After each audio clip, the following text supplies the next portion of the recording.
Егер сіз 30 жаста болсаңыз, және жоғары заң біліміңіз, заңгерлік кәсібі бойынша 5 жыл жұмыс өтіліңіз болса, судья қызметіне кедергі келтіретін ауруларыңыз болмаса, онда сіз судья лауазымына өтініш бере аласыз.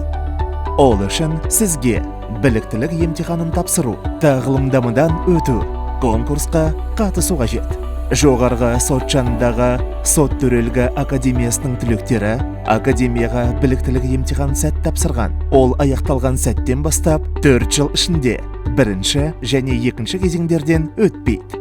Оған қатысу үшін мына құжаттарды ұсыну қажет. Жеке куәліктің көшірмесі, нотариалды түрде немесе жұмыс орны бойынша кадр қызметімен куәландырылған еңбек кітапшасының көшірмесі, нотариалды түрде куәландырылған жоғары заңгерлік білімі туралы дипломның және оған қосымшаның көшірмесі, денсаулық жағдай туралы медициналық анықтамасы, қызметтік тізімнің көшірмесі, әскери қызметшілер, құқық қорғау және арнаулы мемлекеттік органдардың қызметкерлері, оның ішінде бұрынғы қызметкерлер үшін кандидат құжаттарды біліктілік емтиханының басталуын күтпей-ақ кез келген уақытта жіберуге құқылы.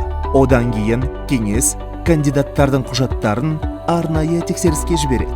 Біліктілік емтиханының кейбір кезеңдеріне компьютерлік тестілеу, эссе жазу, кейстік тапсырмаларды орындау, психологиялық тестілеу, үміткер арнайы тексеру нәтижелерін күтпей шақыртылады. Біліктілік емтихан 5 кезеңнен тұрады. Олардың әрқайсысы іріктеудің объективтілігін қамтамасыз ету мақсатында жеке және бір-бірінен тәуелсіз сараптама комиссияларымен бағаланады.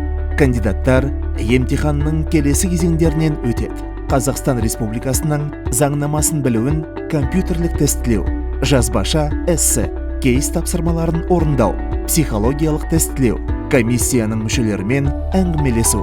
Біліктілік емтиханның бірінші кезеңінде үміткерлер заңнаманы білуіне компьютерлік тестілеуден өтеді. Жұмыс өтілінің ұзақтығына қарамастан барлық үміткерлер құқықтың 9 саласын қамтитын, оның ішінде 7-і өтуге міндетті және кандидаттың таңдау бойынша айқындалатын 2 қосымша саланы қамтитын 100 сұрақтан тұратын тестті тапсырады. Үміткердің таңдау бойынша біліктілік емтиханы мемлекеттік немесе орыс тілінде өткізіледі. Компьютерлік тестілеуді өтуге 90 минут беріледі. Оның соңында тестілеу автоматты түрде жабылады. 75 және одан да көп дұрыс жауап алған кандидат заңнаманы білу үшін компьютерлік тестілеуден өткен болып саналады.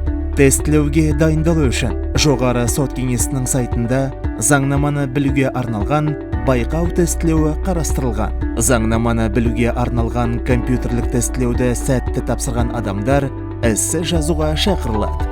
Эссе жазудың уақыты 2 сағаттан артық емес. Эссе компьютерлік тәсілмен жазылып, көлемі 500 сөзден аспау қажет. Тақырыптың ашылуына орай эссе жазу қорытындылар бойынша үміткерге 0-ден 5 баллға дейін беріледі. Кейстерді шешу кезінде үміткерлерге 2 сағат беріледі. Жауаптары қойылған сұрақ бойынша тиянақты, өздерінің ұстанымдарының егжей-тегжейлі және анық баяндалуы тиіс. Кейс тапсырмаларын орындау үшін ең жоғары балл 5 балл. Емтихан билетінің бірінші кейс тапсырмасы бойынша жауап осы тапсырманың шарттарынан туындайтын сот актісінің жобасы түрінде жасалуға тиіс. Қазақстан Республикасының заңнамасын білуін компьютерлік тестілеу, жазбаша эссе, психологиялық тестілеу мен комиссияның мүшелерімен әңгімелесу кезінде оқу құралдарын, арнайы әдебиетті, ұялы телефондарды және басқа да көмекші материалдар мен құралдарды емтихан өткізілетін дәрісханаға кіргізу, қолдануға рұқсат етілмейді. Сот практикасынан жағдайларды модельдейтін есептерді шешу кезінде кеңес аппаратымен электронды түрде берген арнайы әдебиетті қолдануға болады. Біліктілік емтиханның әрбір кезеңінде үміткердің басқаға көмек көрсетуге рұқсат етілмейді. Мұндай фактілер анықталған жағдайда біліктілік комиссиясының төрағасы үміткерді емтиханнан босатады. Бұл жағдайда үміткер біліктілік емтихан тапсыру үшін 6 ай өткеннен кейін құжаттар ұсынуға құқылы. Кандидаттардың жұмыстарына аты жөні көрсетілмей шифрланған нөмір беріледі. Осылайша жұмысты бағалау комиссиясы кімнің бағалайтынын білмейді.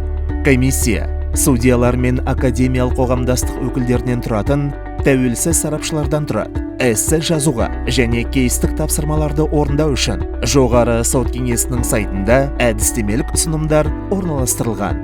Сот жүйесіне қоғамдық сенім деңгейін арттыру мақсатында компьютерлік тестілеудің, эссе жазудың, кейс тапсырмаларын шешу кезеңдерінің бейне жазбасы жоғары сот кеңесінің сайтында орналастырылады.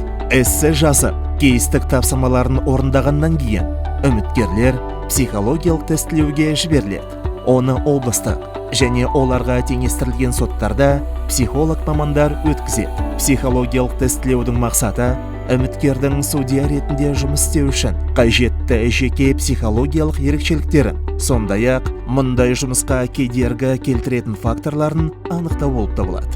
Психологиялық тестілеу нәтижелері бойынша кандидат полиграфологиялық зерттеуге жіберілуі мүмкін.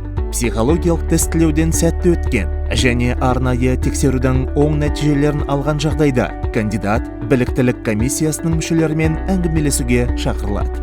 Комиссия құқық оқытушыларынан, заңгер ғалымдардан, судьялардан, бас прокуратура, әділет министрлігі, адвокатура өкілдерінен, сондай-ақ жұртшылық өкілдерінен тұрады. Үміткермен әңгімелесу кезінде аудио, бейне фиксация жүргізіледі. Эссе жазу, кейс тапсырмаларын орындау және комиссия мүшелерімен әңгімелесу қорытындылары бойынша кемінде 14 балл жинаған үміткерлер біліктілік емтиханын сәтті тапсырған болып есептеледі. Біліктілік емтиханының қорытынды нәтижесі үміткерге комиссия отырысында жарияланады. Үміткер заңнаманы білуге, компьютерлік тестілеу, жазбаша эссе, кейс тапсырмаларын орындау және комиссия мүшелерімен әңгімелесу нәтижелеріне апелляциялық комиссияға шағымдануға құқылы. Біліктілік емтиханын тапсырған адамдарға емтихан тапсырған туралы анықтама беріледі. Біліктілік емтиханын тапсыру нәтижесі емтихан тапсырылған күннен бастап 4 жыл бойы жарамды болады. Біліктілік емтиханынан өтпеген адамдар оны 3 айдан кейін қайта тапсыруға құқылы. Психологиялық тестілеуден өте алмаған үміткерлер 6 айдан кейін біліктілік емтиханына қайта жіберіледі. Біліктілік емтиханынан өту туралы толығырақ ақпаратты жоғары сот кеңесінің сайтынан алуға болады.